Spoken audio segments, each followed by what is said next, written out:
झांसी जिले के मऊरानीपुर में ब्लॉक प्रमुख आनंद सिंह की अध्यक्षता में प्रेस वार्ता आयोजित की गई, जिसमें भाजपा जिलाध्यक्ष प्रदीप पटेल ने प्रेस वार्ता के दौरान बताया कि गरीबी मिटाई खुशहाली आई, जिसमें 6 करोड़ से ज़्यादा लोगों को गरीबी रेखा से ऊपर उठाने में सफलता पाई है। उनके द्वारा दिए गए बयान में आखिर सरकार की वह कौन सी उपलब्धियां हैं, जानिए इस रिपोर्ट में। मऊरानीपुर से अंजना यादव की रिपोर्ट। हमारे भारतीय जनता पार्टी में माननीय योगी आदित्यनाथ की जो सरकार के 8 वर्ष पूरे हुए हैं, तो इस तरह से कह सकते हैं कि हम लोग हिसाब देने आए हैं आप लोगों को कि जो हम लोगों ने काम किया है उसके बारे में आप लोगों के माध्यम से, चूंकि मीडिया एक समाज सुधार का भी एक बहुत बड़ा माध्यम होता है, उस माध्यम से आम जनता तक ये बात पहुंचे कि हमारी सरकार क्या काम कर रही है। उपलब्धियां तो एक तो सबसे पहले उपलब्धि यही है कि सबसे पहले किसी भी व्यक्ति को, समाज को, राष्ट्र को आवश्यकता होती है कि हम जो एक तरह से अंत्योदय से सर्वोदय, हमारा जो अंतिम पंक्ति में व्यक्ति जो खड़ा है उसको मुख्य धारा में जोड़ने के लिए खाना पीना, आवास और उसकी जो बेसिक आवश्यकताएं, ढांचागत आवश्यकताएं वो पूरी हों, तो सबसे पहले हमारी सरकार ने उस पर ही काम किया है।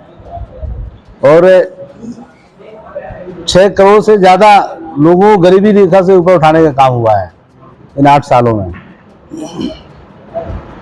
सामाजिक सुरक्षा, पेंशन, आप सब लोगों को, चूँकि मीडिया बंधु से तो कोई छुपा नहीं है, और आज की तारीख में तो चूँकि कनेक्टिविटी का ऐसा साधन है मोबाइल की दुनिया में कि सब कुछ आपके हाथ में है।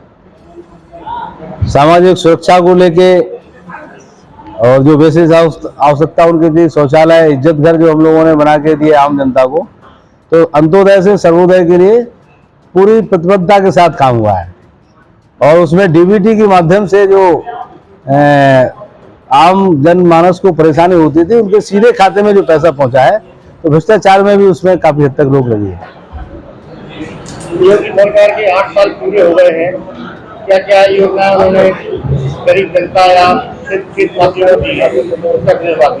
नहीं, गरीब जनताओं की योजना का तो सवाल दे चुके हैं। अब अगर बात कर रहे हैं तो सुशासन पे करिए, इसका जो नेक्स्ट स्टेप आता है, इसके बाद दूसरी आवश्यकता है, आप अगर दबाव में रहता है तो उसका आनंद खत्म हो जाता है। अगर वो फ्री रूप में रहे, घर से भी अनुमान करिए, हम सब लोग करते हैं कि अगर वो स्वच्छंद रूप से वो अपने मन से अपना काम कर सके, किसी के दबाव में नहीं रहे, तो उससे अच्छा आनंद नहीं आएगा। तो वो सुशासन का राज तो इस सरकार में आप देख ही रहे हो। हर आदमी को अपना पूरा अधिकार है, कोई किसी से कुछ बात नहीं कर सकता है, और अगर करेगा भी तो चाहे अगर हम भारतीय जनता पार्टी के नेता हैं, हम भी कुछ करेंगे तो भी हमारे खिलाफ एफआईआर मिल जाएगी। तो सुशासन का जो राज के लिए माननीय हमारे मुख्यमंत्री जी ने जो वैसा एक मॉडल दिया है, जो पूरे देश में इसकी डिमांड है। आप सुनते रहते होंगे, कभी कभी मीडिया में आता है कि हमको योगी आदित्यनाथ जैसा मुख्यमंत्री चाहिए।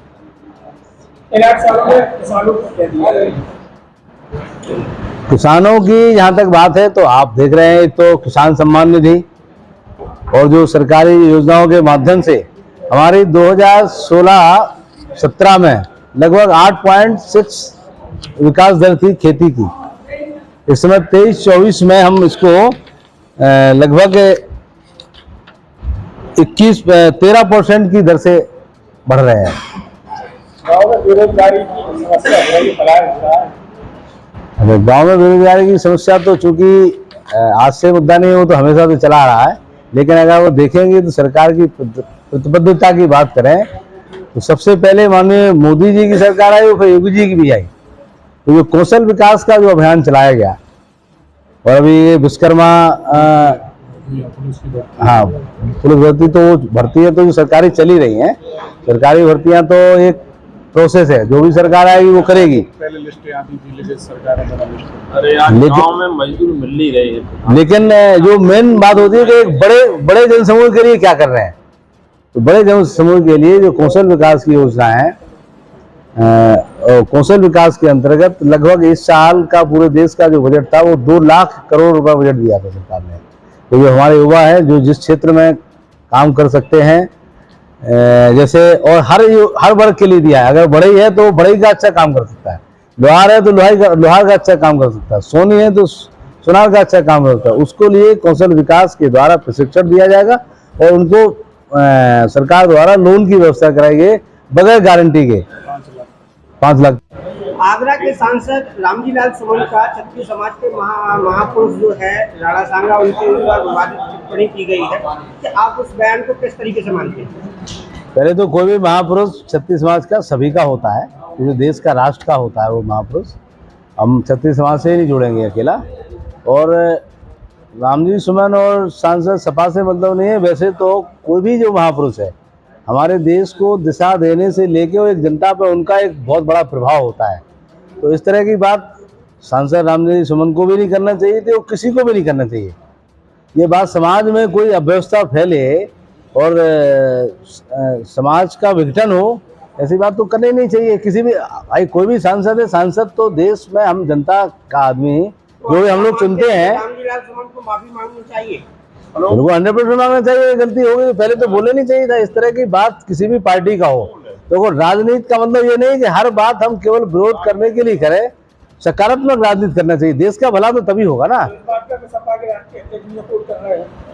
तो ये उनका विचार है, क्यों कर रहे हैं आप? ये तो हम जनता को जवाब देना है ना इस बात को कि हमने सांसद बनाया तो सांसद सभी का होता है। देश की नीति तय होती है, सांसद छोटा मोटा आदमी नहीं होता है। इस तरह की अगर सांसद बात करेंगे तो पब्लिक का क्या होगा? इस वीडियो को लाइक करें, हमारे चैनल को सब्सक्राइब करें और बेल आइकन जरूर प्रेस करें